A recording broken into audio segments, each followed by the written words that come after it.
poverty is everybody's business in the community, and that you can't have a sustainable community when you have poverty. It's not a viable economic model.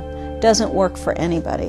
We've been doing the same thing for the same reasons for a long time, and we haven't been getting any different results. If you're a business, if you're a government, if you're a downtown improvement district, if you're a hospital, if you hope to be successful with any efforts, you've got to know the culture that you're working with. I think that Bridges works in communities because it does a couple of things uniquely. One of those things is that it brings people from all economic classes to the table, to the decision-making table, and people's voices are actually heard. This isn't a program, it's a framework. The constructs can virtually address every issue that come up. The most valuable practice is the paradigm shift to seeing individuals as strong, not as wrong. It is much more about brokering services to be able to get people out of poverty and engaging the community to end poverty. So the way we engage people who are in poverty is to use Getting Ahead. It's a workbook that people do in groups of 10 or 12 with a facilitator. And they investigate together the impact that poverty's had on them and their community. The Getting Ahead program, I call it the high octane fuel in the tank. It is the piece that will drive this forward. As people begin to move out of poverty and they begin to build their resources, they encounter barriers. And when they encounter barriers, then the middle class steering committee that includes people in poverty now begin to knock those barriers over.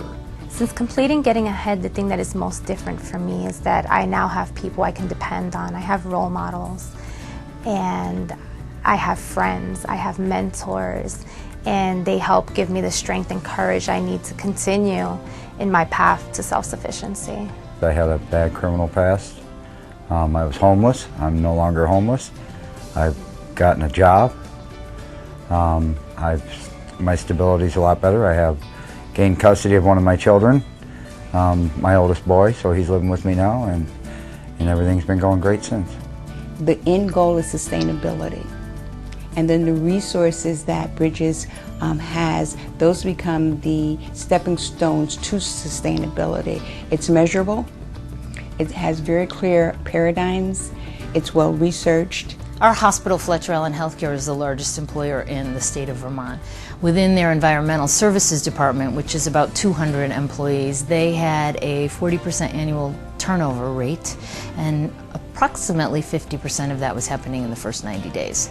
As a result of participating in Working Bridges and other strategies that they've been trying out, they have seen a 50% improvement in the turnover rate in that department and a 50% improvement in the unscheduled absences of employees. Although the community colleges educate over half of all students who go to school in this country, and most under-resourced students do go through community colleges, we still have retention rates and graduation rates that need to be greatly improved. The Bridges concepts, in my opinion, is very much the answer to that. So applying the Bridges concepts and Ruby Payne's ideas in the higher education setting is really very revolutionary. My staff has been trained in Bridges, and I think that it affects our productivity in our office. I've seen those numbers increase. I've seen decreases in complaints or frustrations with our court, and I do believe that a lot of that comes from Bridges. For me, when I learned about Bridges, you know, those really wonderful components about the language differences, the differences of class, the resources of people in poverty, understanding all those components, I was going, yes, it was an aha moment. The benefits of using Bridges is that not just abstractly thinking and philosophizing about this work. It quickly boils down to the concrete. So what are we going to do? Not just how are we going to better understand. It includes that, but at some point you're drawn to the point of urgency that you then must act on it. And I really see that there is some difference and some power in this work because it allows us to have a set of powerful concepts that everybody gets. So whether you're from wealth, middle class, or from poverty, everybody has access to that. The one thing that I really want people to leave with is that unless we're intentional, conscious, and deliberate about this work, and always being reflective and examining what we're doing, we're going to continue to get the same stuff.